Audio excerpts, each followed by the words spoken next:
4월 13일 월요일입니다. 창세기 24장 50절에서 67절까지 말씀 읽고 충성된 늙은 종이라는 제목의 말씀 나누도록 하겠습니다. 본문 읽습니다.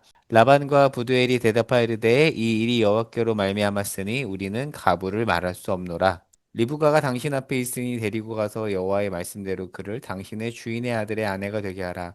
아브라함의 종이 그들의 말을 듣고 여호와께 엎드려 절하고 은폐물과 금폐물과 의복을 꺼내어 리브가에게 주고 그의 오라버니와 어머니에게도 보물을 주니라. 이에 그와 함께한 사람들이 먹고 마시고 유숙하고 아침에 일어나서 그가 이르되 나를 내 주인에게로 보내소서. 리브가의 오라버니와 그의 어머니가 이르되 이 아이로 하여금 며칠 또는 열흘을 우리와 함께 있게 하라. 그 후에 그가 가려니와 그가 그들에게 이르되 나를 만류하지 마옵소서. 여호와께서 내 길을 형통하게 하셨으니 나를 보내어 내 주인에게로 돌아가게 하소서. 그들이 이르되 우리가 이 아이를 불러 그에게 물어보리라 하고 리브가를 불러 그에게 이르되 내가 이 사람과 함께 가겠느냐? 그가 대답하되 가겠나이다. 그들이 그 누이 리브가와 그의 유모와 아브라함의 종과 그 동행자들을 보내며 리브가에게 축복하여 이르되 우리 누이여 너는 천만인의 어머니가 될지어다. 내 씨로 그 원수의 성문을 얻게 할지어다.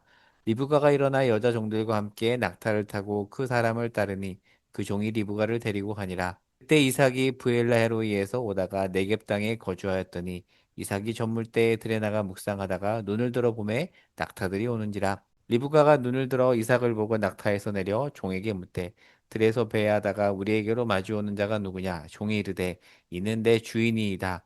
리브가가 너울을 가져다가 자기 얼굴을 가리더라. 종이 그 행한 일을 다 이삭에게 아뢰매 이삭이 리브가를 인도하여 그의 어머니 사라의 장막으로 드리고 그를 맞이하여 아내로 삼고 사랑하였으니 이삭이 그의 어머니를 장례한 후에 위로를 얻었더라. 아멘. 네, 오늘은 제가 마이크 고장이 나가지고 헤드폰을 착용을 했습니다. 헤드폰에 있는 마이크를 써야 돼서 부득이 오늘은 이렇게 좀 장착을 했고 아마 내일부터는 다시 고쳐서 이전 마이크를 사용할 수 있을 것 같습니다. 양해해 주시기 바랍니다. 오늘 본문 24장을 볼 텐데요. 오늘 본문이 24장 후반부죠. 그런데 오늘은 24장 전체를 한번 정리해 보고자 합니다. 앞장 23장에 보면 아브라함의 아내이자 이삭의 어머니인 사라가 127세에 죽어요. 아브라함과 사라의 나이 차가 10살이니까 지금 아브라함의 나이는 137세죠. 말년입니다. 죽을 때가 그렇게 많이 남지 않았어요. 아브라함은 땅과 자손을 약속받았죠. 하지만 자손은 겨우 100살에 한 명 얻었습니다. 그런데 문제는 약속의 후사를 이어갈 그 이삭이 아직 결혼을 하지 않았다는 거예요. 엄마가 죽었는데도. 그러니까 아브라함 입장에선 아내가 죽었잖아요. 그러니까 믿음의 후손이 이어지려면 이삭이 결혼을 해야 되니까 아브라함의 마음이 급할 수 있습니다. 그런데 지금 아브라함은 어떤 경험을 했죠? 이삭을 제물로 바쳤을 때 하나님께서 양을 예비해 주신 그 하나님의 일하심도 경험했고요. 그리고 그 믿음의 절정이 아내 사라를 막벨라 굴에 묻히는 것으로. 왜요? 거기 어떤 의미가 담겨 있다고 지난주 나눴죠? 하나님께서 아브라함에게 가나안 땅을 주겠다고 약속을 했는데 그 가나안 땅 일부를 매입을 해요. 큰 돈을 지불하고 매입합니다. 그러니까 믿음의 절정에 이미 이르렀습니다. 그 상황에서 지금 아브라함은 이삭이 나이가 들었지만 아주 크게 걱정하진 않습니다.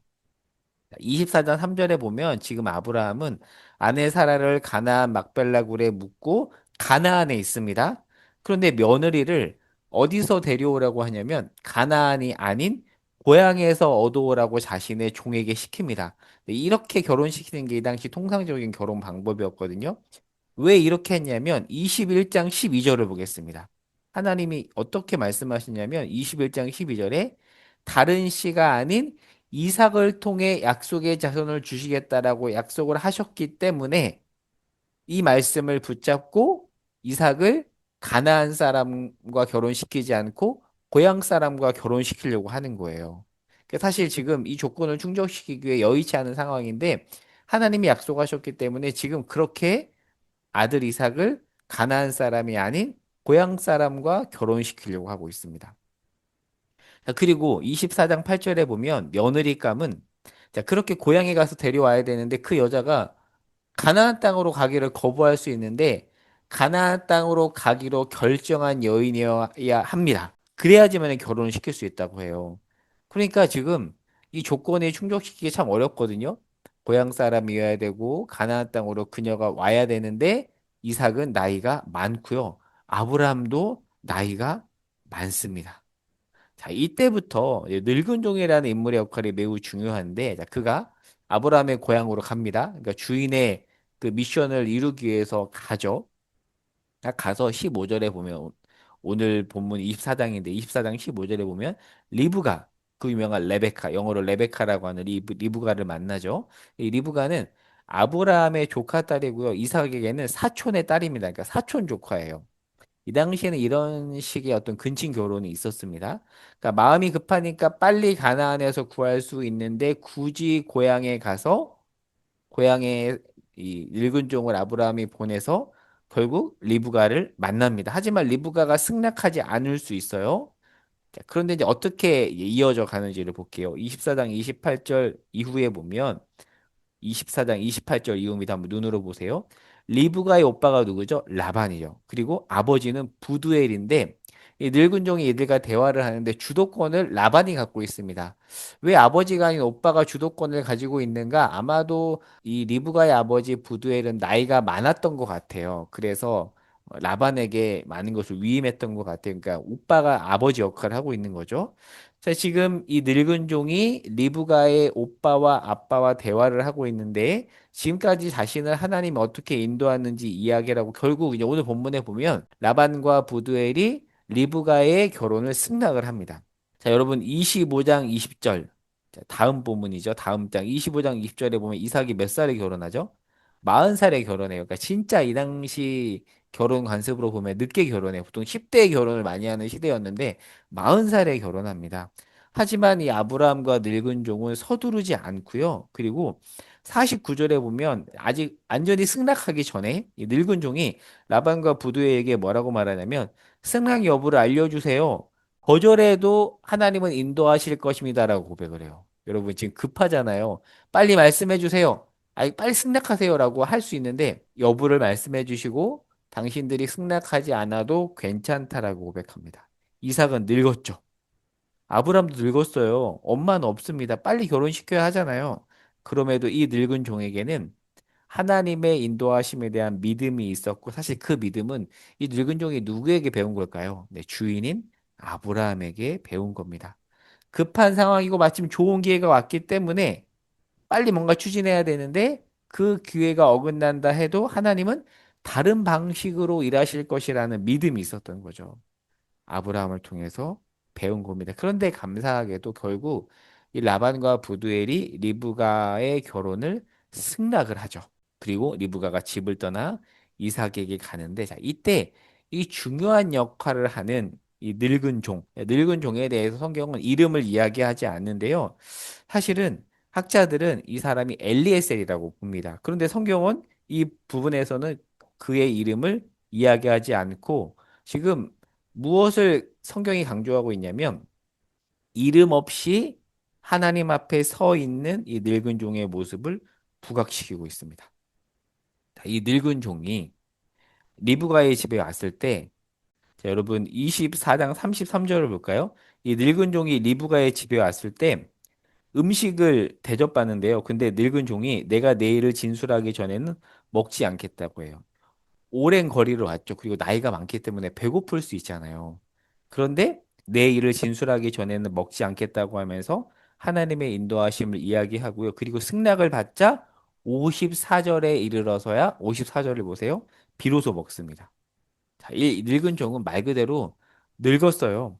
먼 길을 와서 피곤했을 텐데도 하나님의 약속을 붙잡고 하나님의 인도하심에 대해서 나누고 그리고 그 말을 들은 리브가는 하나님의 인도하심을 확신하고 한 번도 보지 못한 이삭과 결혼하기로 결심을 하고 그리고 이삭을 향해서 걸어갑니다. 여러분, 그래서 이 이야기는 어떤 이야기냐면 단순한 어떤 남녀 사이의 결혼 이야기가 아니라 하나님의 인도하심, 그리고 하나님의 일하심, 그리고 그 일하심을 믿고 따라가면서 조용히 순종하는 이름 없는 한 충성된 종에 대한 이야기예요. 다시 한번 이 늙은 종에 대해서 강조해 볼게요. 이 늙은 종에게 주목할 만한 또 모습들이 있는데요. 52절에 보면 하나님 앞에 엎드려 절하고요. 그리고 이 늙은 종이 리브가를 처음 만날 때도 27절에 보면 여호와를 찬송하고요.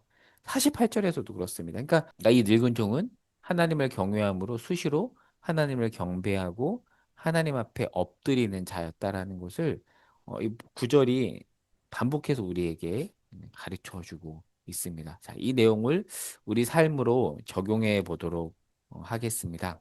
여러분, 이 늙은 종은 아까 말씀드렸듯이 학자들은 엘리에셀이라고 보거든요. 하지만 오늘 본문은 이름을 밝히지 않고 그저 늙은 종이라고 합니다. 우리는 이 사건에서 누구를 주목하죠? 아브람, 이삭, 그리고 라반, 그리고 리브가를 주목하지만 성경은 돌려서 이 이름 없이 순종한 믿음의 늙은 종을 은연중에 부각시킵니다. 이름 없이 묵묵히 순종하고 하나님의 인도를 구하며 순종하고 때때마다 엎드리죠. 그러니까 이 이야기는 하나님의 이야기이면서 동시에 하나님의 이야기에 적극적으로 동참한 이름 없이 순종한 사람의 이야기이기도 해요. 이름이 드러나지 않은데도 우리 사실 모든 사람의 마음이 그렇잖아요. 이름이 드러나기를 원하잖아요. 그러나 이 늙은 종은 이름이 드러나지 않아도 묵묵히 순종했고 성경은 이 자를 우리에게 부각시키면서 어찌 보면 우리에게 도전하는 거예요. 이 삶으로 우리를 초대하는 거죠. 여러분, 우리 삶은요, 하나님의 큰 이야기 속에 있습니다. 우리도 이 늙은 종처럼 이름이 드러나지 않아도 묵묵히 순종하며 하나님 나라 이야기에 동참하여 착하고 충성된 종아라는 이 마태복음 25장 23절에 이 주님의 칭찬을 들었으면 좋겠습니다. 여러분, 우리는 유명하고 큰 일을 하는 자를 통해서 하나님 나라가 확장된다고만 생각하지만 기독교 역사를 보면 그래요. 이름 없이 빛도 없이 순종한 이 무명의 사람들을 통해서 하나님의 나라는 확장됩니다. 하나님이 이 삶으로 우리를 초대합니다. 오늘 이 늙은 종에 대해서 우리가 깊이 묵상하고 시간이 되면 이 늙은 종이 행했던 모습들을 본문을 통해서 확인하면서 우리가 이렇게 살아갈 수 있기를 소망합니다. 이 놀라운 이야기에 동참하는 은혜가 저와 여러분의 삶 가운데 있기를 소망하며 말씀을 맺습니다. 기도하겠습니다. 주님, 이름 없이 순종한 이 늙은 종의 모습을 통해 우리 삶을 돌아봅니다. 주님, 드러나지 않는다고 서운해하며 은연중에 우리 이름이 드러나고 우리가 행했던 것들이 드러나기를 원하는 우리의 마음을 내려놓습니다. 주님, 드러나지 않아도 누가 알아주지 않아도 묵묵히 순종하는 자가 되게 하시고 그러한 우리를 통하여서 하나님 나라가 은밀하게 위대하게 확장되게 하옵소서. 예수님의 이름으로 기도합니다. 아멘.